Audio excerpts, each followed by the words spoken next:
Hi Pisces, and welcome to your weekly tarot reading for the week of December. Thank you so much for joining me today. I hope that you're doing well here as we greet the winter solstice in the Northern Hemisphere. So, here comes winter and all the hibernation and kind of maybe time to soul search during the colder weather.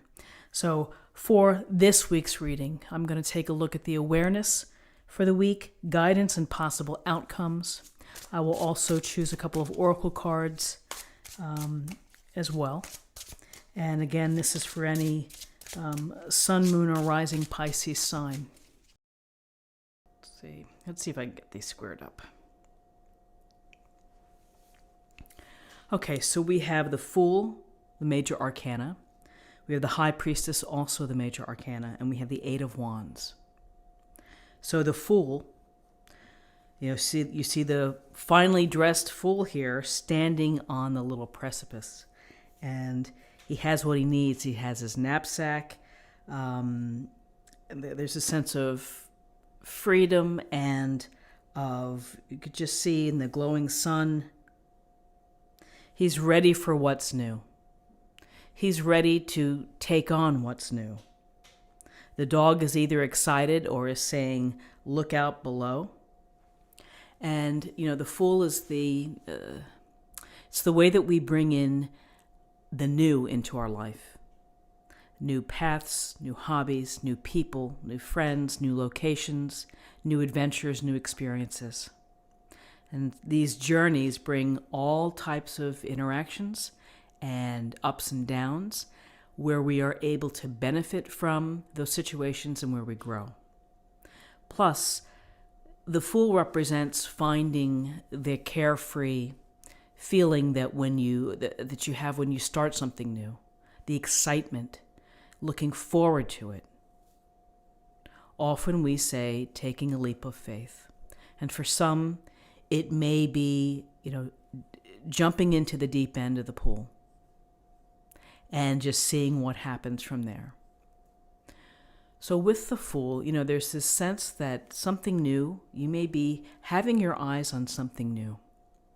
Somehow in your life to make it better, to get you charged up, to feel enthusiastic and to feel that maybe you want to accomplish something. Maybe you want to just leave your mark. So the Fool, we take the permission and we go on that field trip. So what does the Fool say? The Fool says to follow your passions, the most real passions that you have in your heart. As I always say when I think of the Fool, there's a big difference between following your passions, taking a leap of faith, and being reckless or foolish. So keep that in mind as you proceed. But the beauty is in the new journey. The beauty is what happens on that journey. The highs and the lows, because they all blend into making something very meaningful and real to you. So along the way, here's the High Priestess. And the High Priestess, we want to think about the word stillness.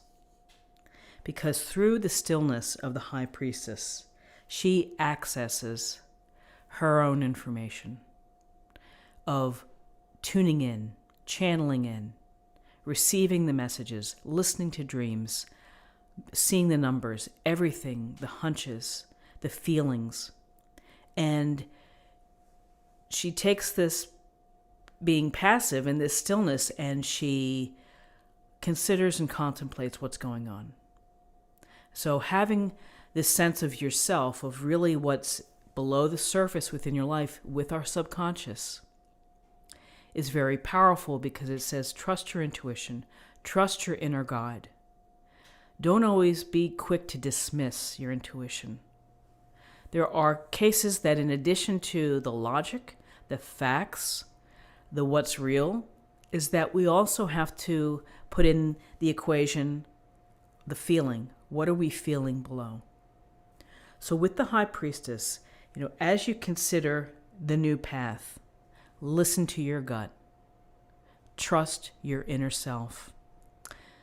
With the High Priestess, a nice practice to have is to have your own little space, your own little altar of where you are able to meditate, reflect, consider, contemplate, just sit quietly. Whether you fill it with essential oils or crystals, figurines, I don't know. It's what works best for you.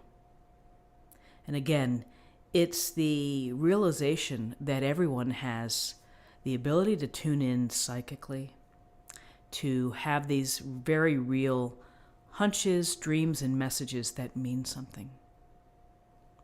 So with the Fool, the opportunity, here's the ultimate in self-awareness and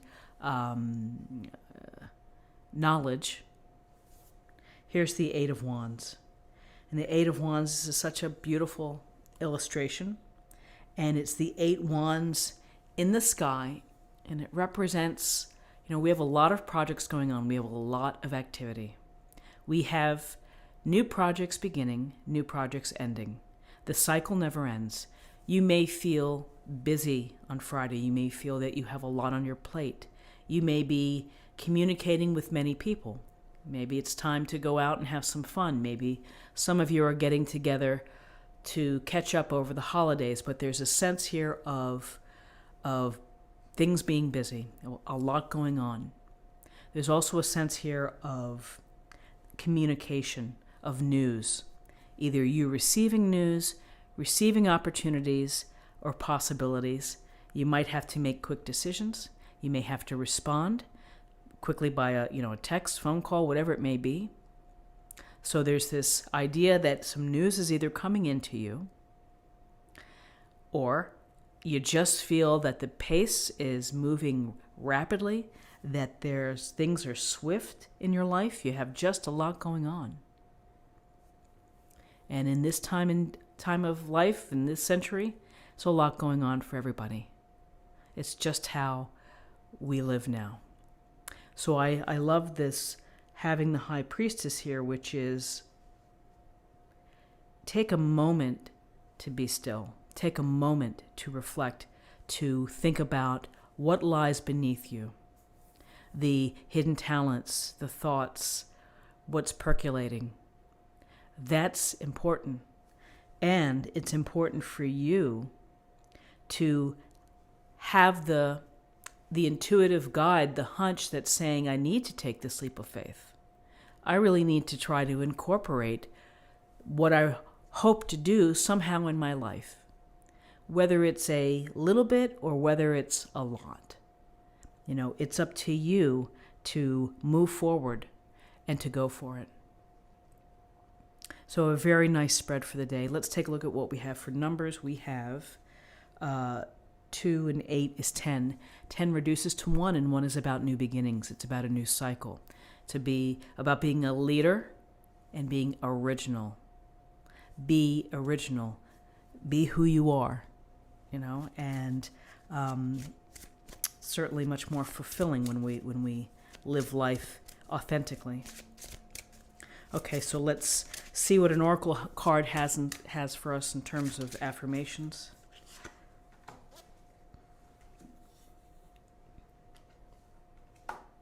Oh, I picked 2. How about that? Heal thyself and quiet times. It's as if the High Priestess somehow got in there and picked that quiet times, which is it's a tough trick when you see the eight of wands and you're trying to carve out some time for yourself. Whether it's 5 minutes or 3 minutes or 10 minutes or 30 minutes, you owe it to yourself to sit and to reflect and to think about the little signs, the signals, the interesting things that people say that stick with you. And heal thyself, again, regenerating, resetting, allowing one to feel good and positive and rested and balanced within their own self. I hope that you found something helpful here today with this reading. If you did, please subscribe if you haven't already. Like this video, share this video, comment below. Have a wonderful day, and I'll see you tomorrow. Thanks so much. Bye-bye.